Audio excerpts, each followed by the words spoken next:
Hola jóvenes, bienvenidos, espero que se encuentren bien. Procedamos al estudio de la unidad 3 de esta asignatura, la cual se denomina Equilibrio en los ecosistemas y contaminación ambiental. Esta unidad la trataremos en dos partes. Una primera parte, estudiaremos el equilibrio, la homeostasis, la resiliencia, algo de datos históricos y pasaremos al estudio de las poblaciones. En una segunda etapa, en una segunda parte, trataremos lo que es la contaminación ambiental. Bien, ¿qué es el equilibrio?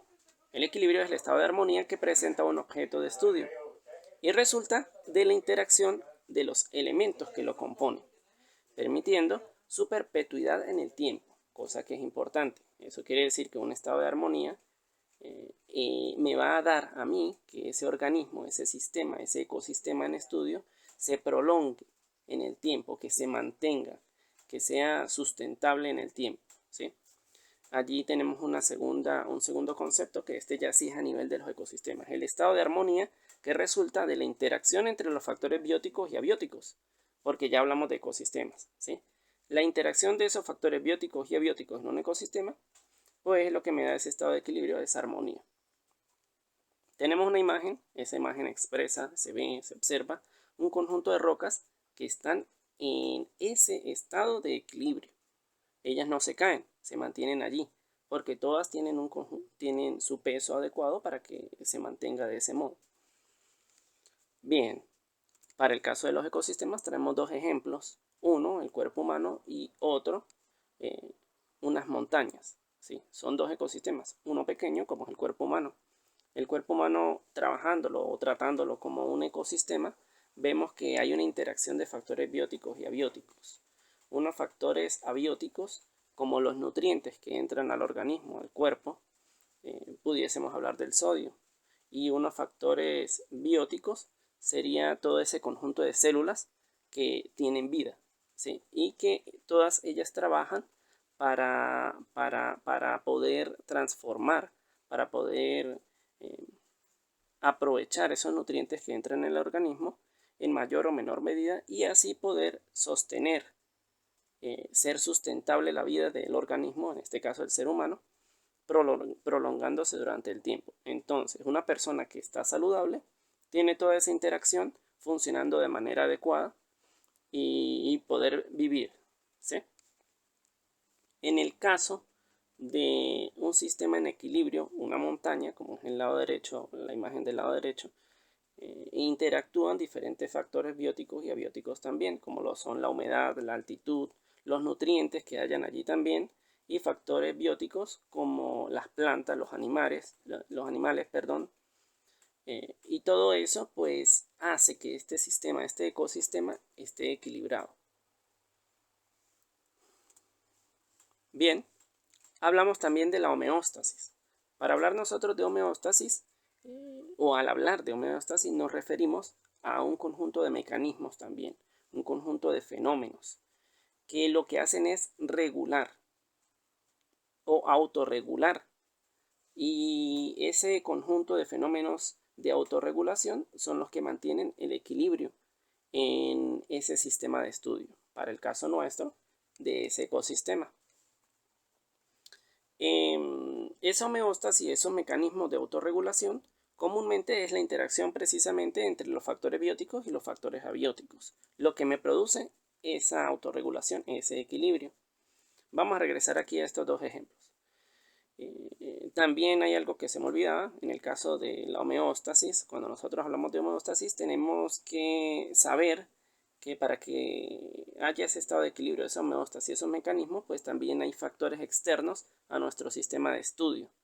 En el caso, pongámoslo aquí para ir entendiendo a través de un ejemplo, el cuerpo humano. El cuerpo humano mantiene una temperatura constante de 37 grados centígrados, pero tenemos unos estímulos externos, tenemos unos factores externos. Esos factores externos pueden ser, para el caso de la temperatura, pues una temperatura superior o menor a esa temperatura interna. Los mecanismos de autorregulación que tiene el cuerpo permiten que la temperatura interna del cuerpo en estado saludable siempre se mantenga constante en 37 grados centígrados. Esos mecanismos por los cuales el cuerpo humano es capaz de mantener esa temperatura en 37 grados centígrados es lo que nosotros vamos a denominar homeostasis, ¿sí? Para el caso entonces de la imagen del lado derecho tenemos también un conjunto de montañas, ¿sí? Esta montaña que vemos allí también mantiene una homeostasis. ¿Y cuál es la homeostasis? Pues que allí ante, digamos, una lluvia torrencial, ante una escasez o una sequía, digamos, ella también va a tener fluyendo constantemente el agua. ¿Y cómo lo pudiese hacer o cómo podemos nosotros ver que esto ocurra?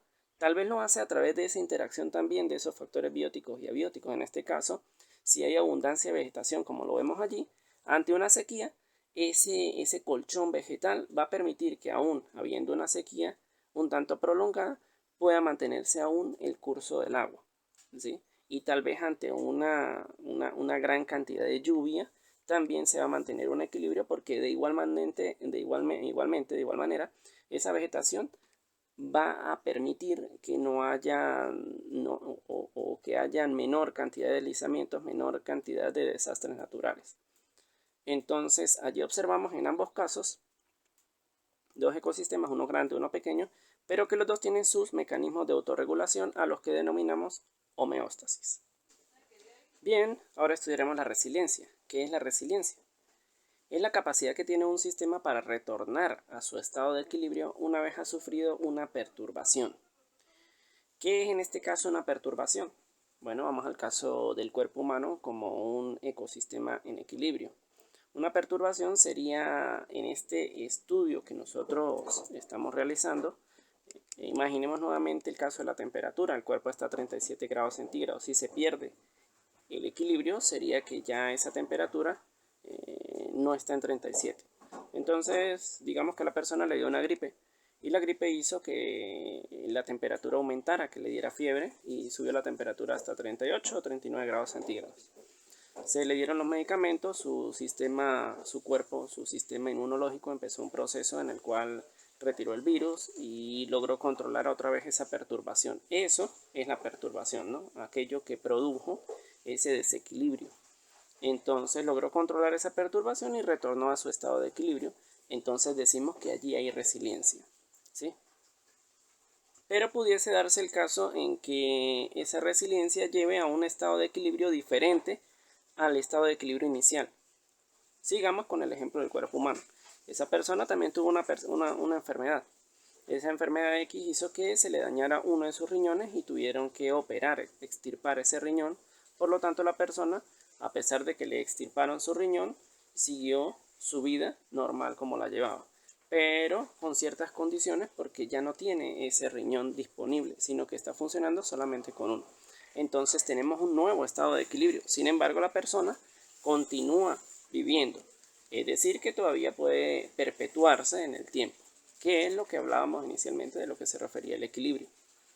Para el caso de otro ecosistema en estudio, como el de las montañas, pudiésemos también explicar un ejemplo de resiliencia. El caso de que nosotros taláramos árboles de esa montaña, la cantidad de agua que pudiese ella acumular para poder drenar esta agua en épocas de sequía sería menor al agua que cuando tiene toda la vegetación cubriendo la montaña. Entonces, si hubo una tala, ella va a empezar sus procesos para retornar a su estado de equilibrio. Como es un ecosistema más macro, más grande, obviamente también se va a tardar más en recuperar ese estado de equilibrio. ¿Lo puede lograr? Sí, lo puede lograr. Entonces habrán animales, habrán diferentes especies que contribuyan a llevar otra vez esas semillas a esos sitios en donde hubo esa perturbación, esa tala o esa quema, hasta que en las plantas, la vegetación, primero el pasto de copa baja empiece a salir, posteriormente de copa media y por último los árboles de copa alta y se retorne a ese estado de equilibrio. Pero también pudiese haber un caso en el que no se retornara al estado de equilibrio, entonces diríamos que no hay resiliencia. O que también pues, las especies que eran nativas, que eran normales y comunes en este ecosistema, ya no estén presentes en ese nuevo estado de equilibrio. Entonces, a pesar de que hay resiliencia, pues no es el mismo equilibrio que teníamos inicialmente. Bien, continuemos entonces por aquí. Aquí tenemos unos ejemplos en donde hablamos de diferentes interacciones entre factores bióticos y factores abióticos.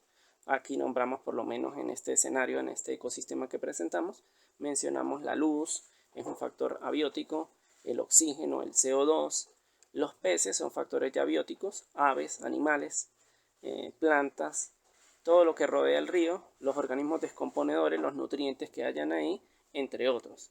Y esa interacción pues mantiene este estado de equilibrio en este ecosistema. Muy bien, un poco a lo que les mencionaba de los datos históricos.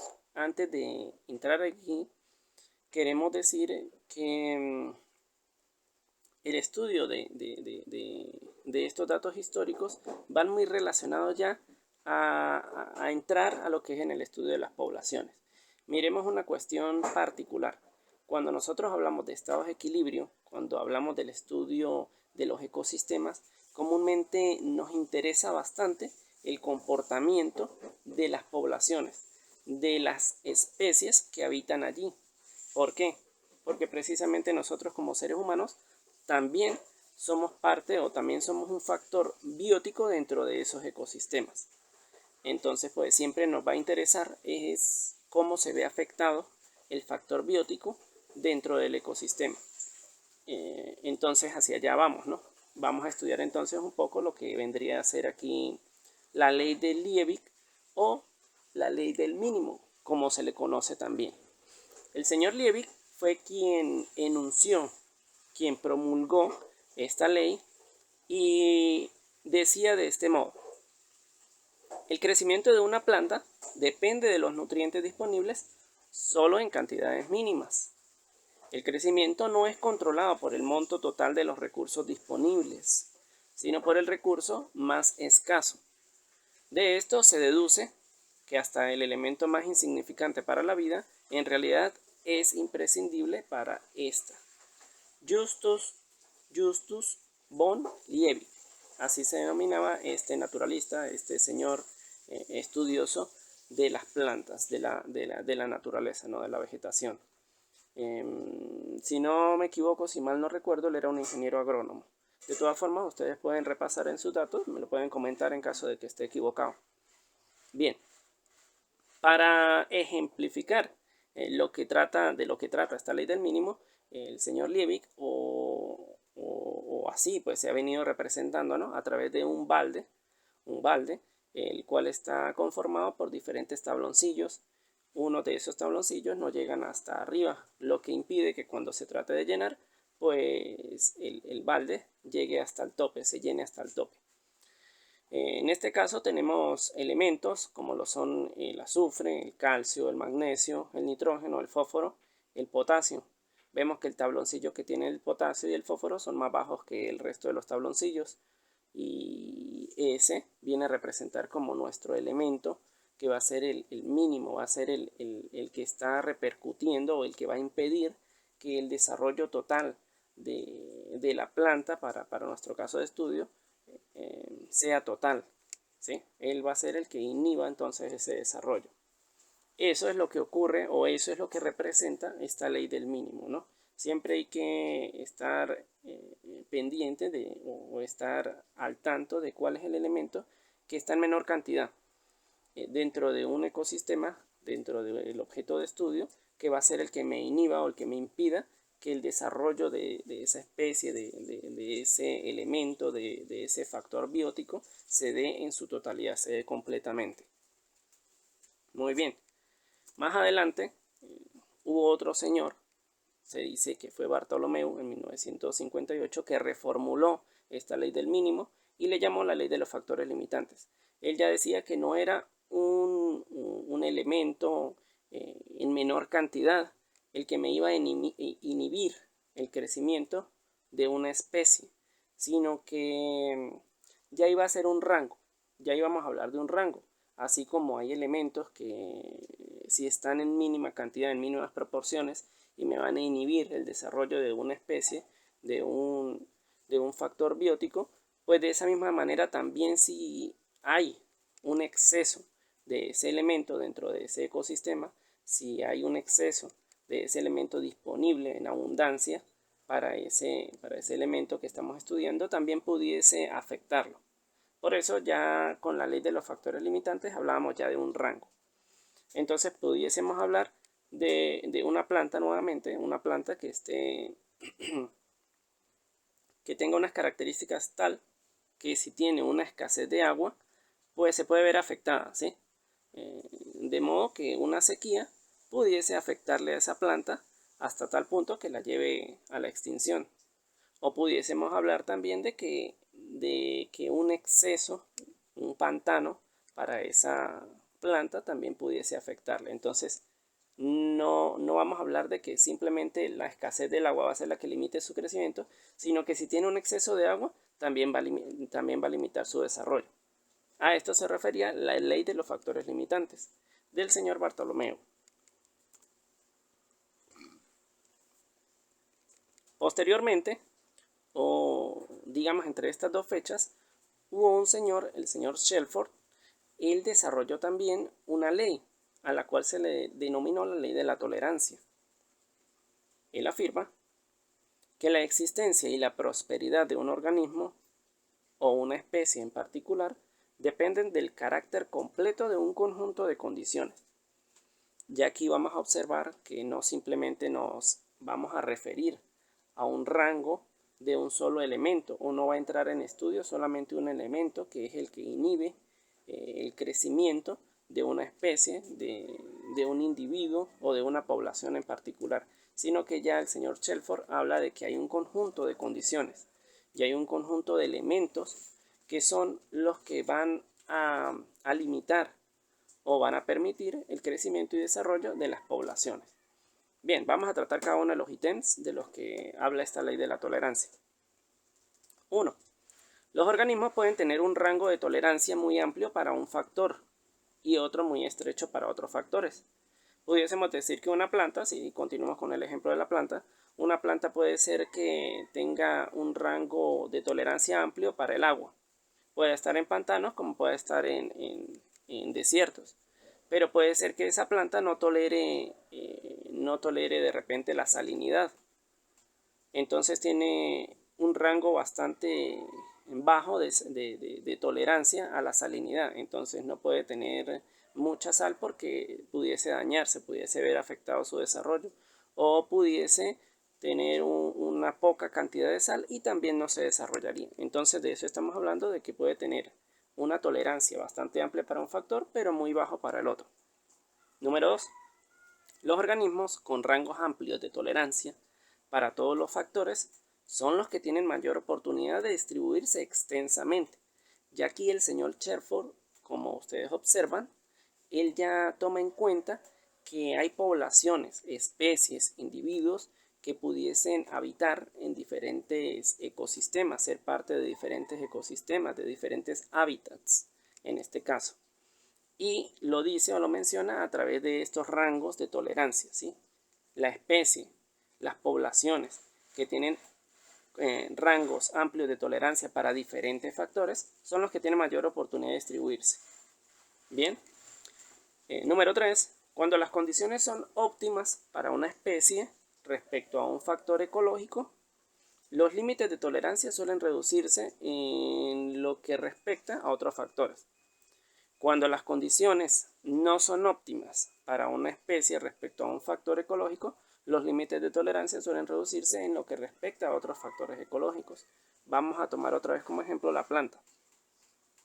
Digamos que esa planta, nuevamente hablemos del agua, ella tiene, si tuviera una tolerancia baja a los cambios de humedad, que un suelo esté muy seco le hace daño, y si un suelo está muy húmedo también le hace daño, probablemente otro factor también esté ligado a ese factor, que es la humedad.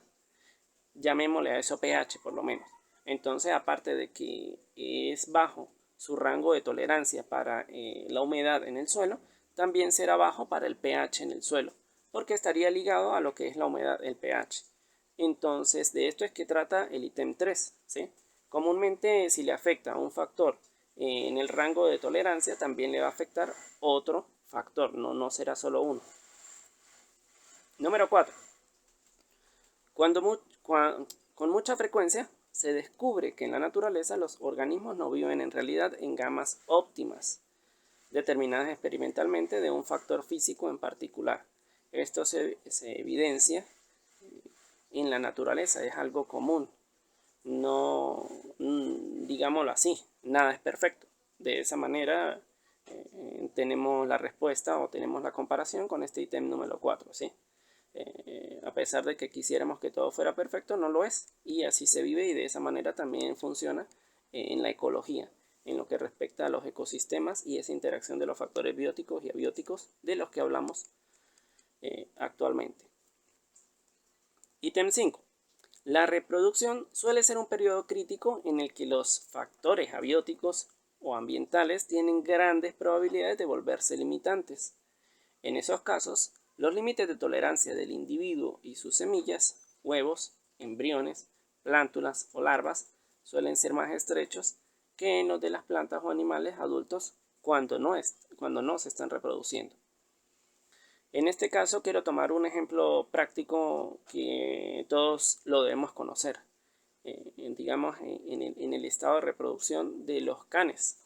Cuando ustedes observan a los perritos que están en época de celo, tanto las hembras como los machos se ven gravemente afectados por ese estado o de ese proceso reproductivo.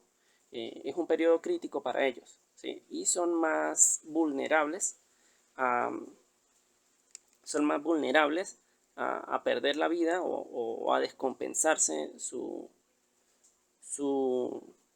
salud, ¿sí?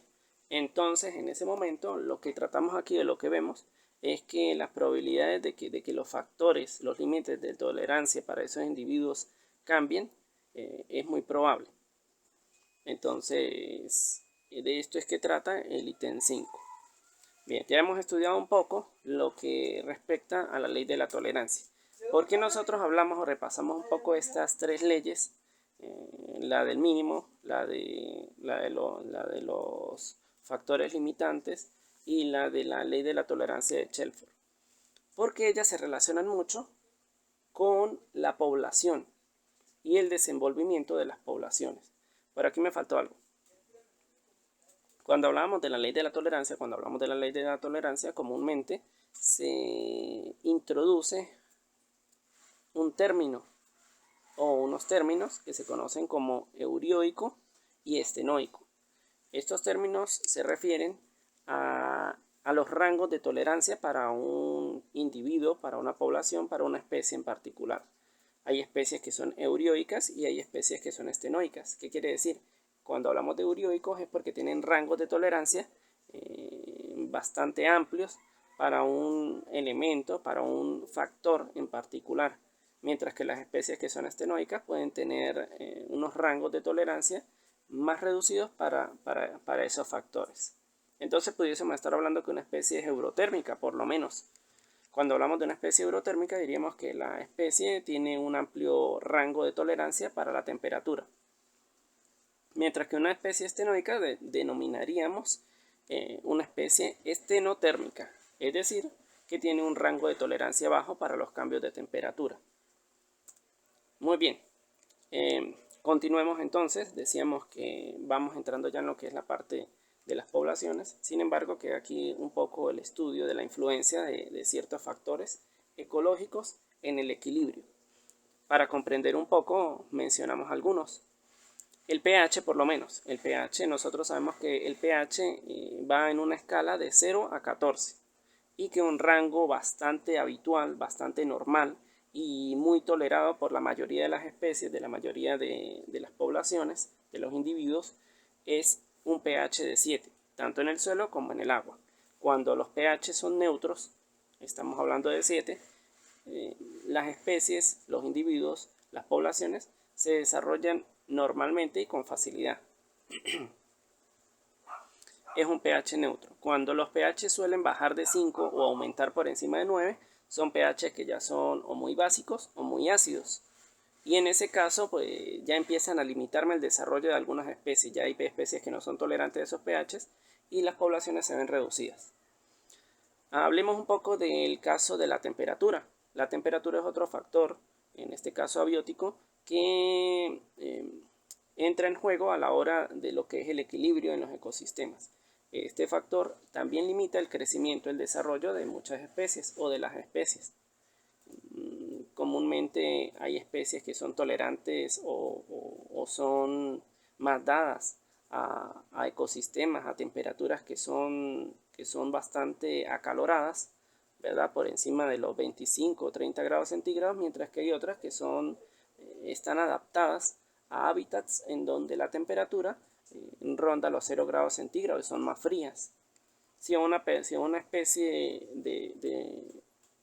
que habitúa un ecosistema en donde la temperatura es de 0 grados centígrados y la llevamos a un espacio, a un hábitat en donde la temperatura es de 24 o 25 grados centígrados, probablemente esta especie desaparecerá, no se habituará lo suficientemente rápido o tendría que hacerlo, ¿verdad? Es un factor de estos que limitan el crecimiento, que limitan el desarrollo de las especies. Otro factor pudiésemos hablar de la luminosidad o del sol disponible en este caso. La luminosidad, el factor sol dentro del ecosistema y el macroecosistema que llamamos planeta Tierra es demasiado importante.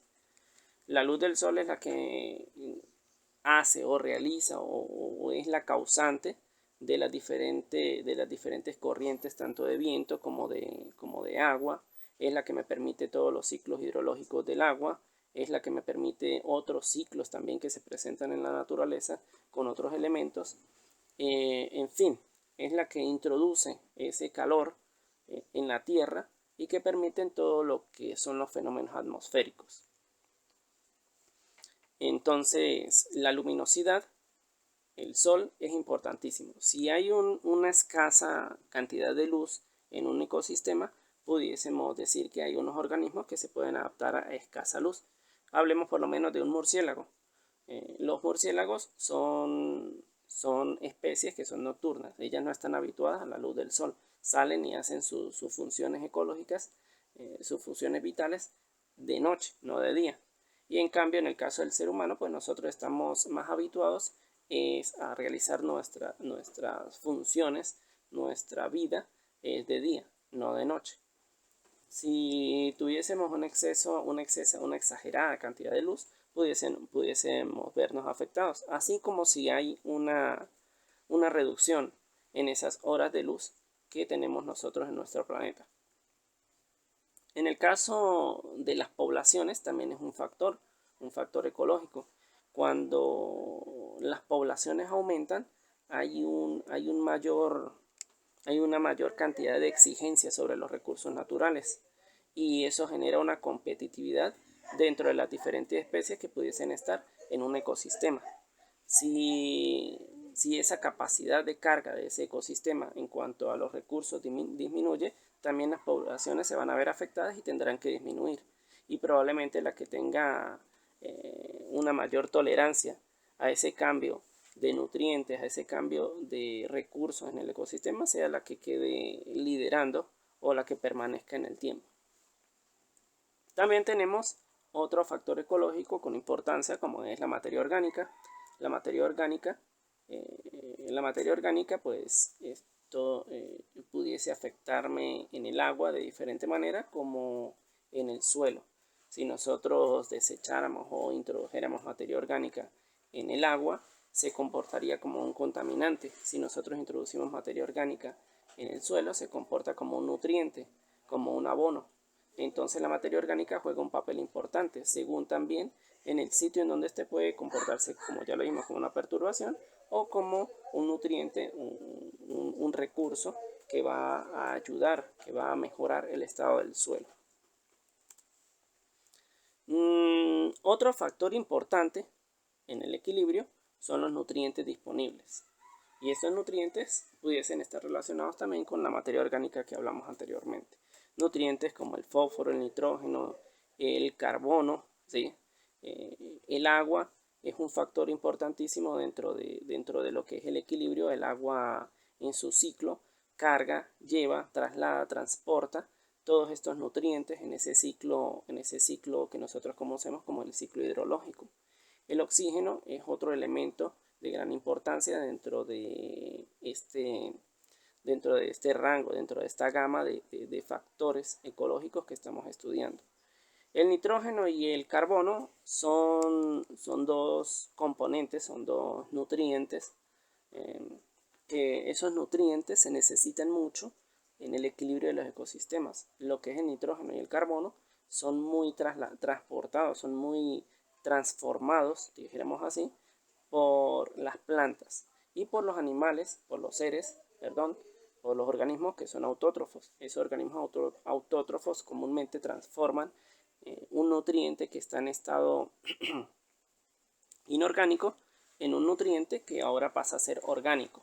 Es decir, hay una unión hay una unión o una incorporación de esos elementos en los tejidos de las plantas o de los organismos autótrofos, que a través de ellos se van a incorporar paulatinamente también en todo lo que es la red trófica, y de esta manera van a ser aprovechados hasta que ese último organismo de la red trófica muera y vuelva a regresar esos nutrientes al suelo o allí donde se dé esa muerte de ese organismo.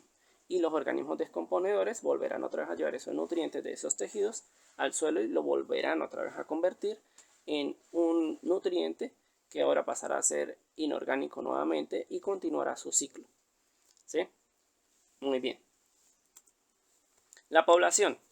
La población como un factor ecológico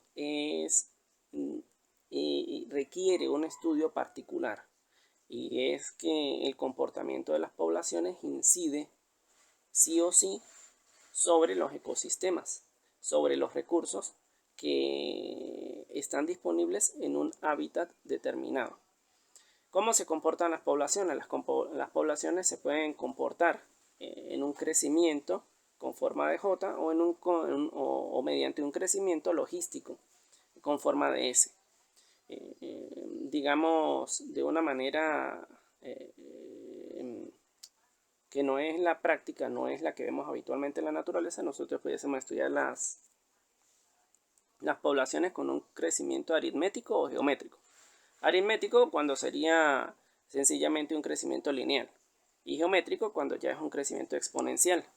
Ninguno de los dos casos es el caso que vemos en la naturaleza comúnmente, que es habitual, no lo es. En la naturaleza no se da ni un crecimiento lineal ni un crecimiento tampoco geométrico sin que llegue en algún momento a perderse ese crecimiento exponencial, ¿no? Por lo menos en el caso de poblaciones que crecen de manera o que usan el crecimiento en J, ellos se aprovechan todos los recursos que hay disponibles en un hábitat, y una vez que lo han acabado con ese recurso del que se alimentan, al no tener más ese alimento disponible, se va esa población a desaparecer prácticamente. Y van a quedar ciertos individuos que van a permanecer como latentes en el tiempo, hasta que esta abundancia de recursos del alimento que ellos necesitan vuelva otra vez a aparecer y se volverá a dar entonces ese crecimiento en J. Las poblaciones que utilizan este tipo de crecimiento comúnmente las conocemos como plagas. Hablemos de una plaga de saltamontes que llegan a un X cultivo, aprovechan ese cultivo, se lo comen todo, y como ya no hay más ese recurso disponible, ese alimento, pues muere la mayoría, y de esta manera quedan algunos individuos latentes hasta que consiguen un nuevo cultivo, una nueva zona que tenga abundancia de su alimento para volver a presentar ese estado de crecimiento. Comúnmente las poblaciones que recurren a este tipo de crecimiento, a este tipo de desarrollo, son especies que no se encargan de cuidar a sus crías, no se encargan de cuidar a su descendencia, y tienen bastante descendencia. Es decir, su estado de reproductivo cuando van a generar toda esta descendencia es en grandes cantidades. Un caso es como por lo menos el de los insectos que veníamos tratando, pero también pudiésemos mencionar por lo menos las tortugas. Las tortugas no son una plaga, pero ellos utilizan este crecimiento en J también para su desarrollo. Vemos que hay muchas tortugas que llegan a una playa y desovan grandes cantidades ellas se van, no se encargan de sus hijos, los hijos, el crecimiento de esa población va a ser acelerado por la gran cantidad de crías que tienen cuando nacen, pero inmediatamente ellas nacen, tienen un crecimiento exponencial. Estamos hablando de la población, ¿no? O sea, como nacieron tantas crías, pues aumenta rápidamente la población. Pero como son tan vulnerables, hay muchos individuos que se las comen y entonces la población vuelve otra vez a quedar estática. En el caso del crecimiento logístico, el ser humano es un ejemplo del uso de este crecimiento logístico, de esta forma de reproducirse, de esta forma de utilizar este crecimiento logístico.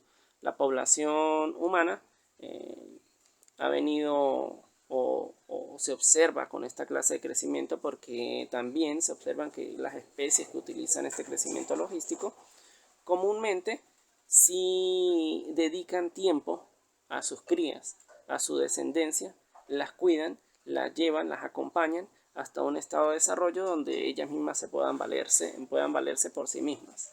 De esta manera se comportan la mayoría de las especies que tienen un crecimiento logístico. Y lo que observamos es que, digamos, tienen un proceso de adaptación, según el gráfico, aquí se lo señalo, tienen un proceso de adaptación. Este proceso de adaptación es cuando ingresan al hábitat.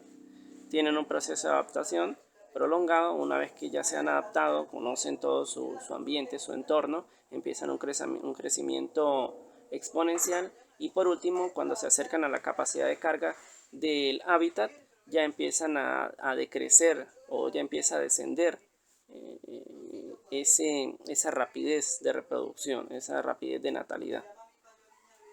De esta manera se conocen entonces el crecimiento logístico. Aquí observamos que se comporta la población humana. Tenemos un gráfico, lo hemos extraído de internet. Aquí mismo arriba en la imagen se puede observar de dónde se extrajo. Se expresa el crecimiento, la gráfica de crecimiento de la población humana. Como pueden observar, ella lleva un crecimiento de adaptación, como lo hemos explicado, hasta el año 1800-1900, en donde se presenta lo que llamamos nosotros la era industrial, y de allí en adelante hay un aprovechamiento de los recursos exponencial. Entonces, de esta manera, la población humana ha venido creciendo desde el año 1900 hasta nuestros días. Las proyecciones dicen que para el año más o menos 2100 se va a presentar ya un equilibrio con la capacidad de carga. Como ustedes pueden observar, esta gráfica, lo que veníamos diciendo, expresa un crecimiento logístico para el caso de la población humana. Muy bien, ¿por qué nosotros venimos a concentrarnos o venimos a centrar nuestra atención en el crecimiento de la población o de las poblaciones? Principalmente del ser humano, porque ese crecimiento de la población ejerce una presión sobre los recursos en el planeta Tierra. Nosotros como población, al requerir alimentarnos, al requerir vestirnos, al requerir un techo, un hogar, y aparte de esto, queremos satisfacer otras necesidades que no son vitales para nosotros, para el ser humano, estamos creando un impacto bastante fuerte, una presión bastante fuerte sobre los recursos del planeta. Entonces, ¿qué exigimos nosotros como población? Exigimos alimentos, exigimos agua, exigimos vivienda, energía, vestido, tecnología, transporte, salud, dinero, recursos en general. Pero todo ese crecimiento poblacional, al requerir todos estos recursos, es lo que nosotros vamos a ver que posteriormente se va a transformar en contaminación ambiental. Y es de lo que vamos nosotros a tratar en una segunda parte. Pero aquí queda entonces lo que es esta parte conscientiva, ¿no? Nosotros necesitamos ver como población humana, como seres humanos, que tenemos que cuidar lo que es el consumo nuestro como seres humanos y no transformar ese consumo que pudiese ser equilibrado en un consumismo desordenado, donde queramos satisfacer, como ya lo decía, necesidades que no son vitales. Por lo tanto, es donde viene ese malgasto de recursos, esa exageración de consumo de recursos, que lo que hacemos es contaminar el ambiente y contaminar nuestro planeta Tierra, el cual es el que nos permite a nosotros, pues, de una u otra manera vivir. Aquí tenemos, para finalizar, un par de imágenes. Este par de imágenes representa un ecosistema que lo vemos bonito, hermoso, diríamos en equilibrio. Del lado derecho, un río que se aprecia de una manera bastante cristalina, bonito. Y del lado izquierdo tenemos una imagen que ustedes la deben conocer. Aquí se observa al Sambil y se observa el río Torbes, un río que hace años, pues, los habitantes de la ciudad de San Cristóbal lo utilizaban para bañarse. Hoy en día nosotros no lo podemos utilizar para bañarnos y ni siquiera para aprovecharlo para otro tipo de actividades o para otro tipo de necesidades. Queda entonces ya como conciencia, para finalizar, de cada uno de nosotros el aprovechar los recursos de manera equilibrada y evitar un poco lo que es la parte de la contaminación ambiental.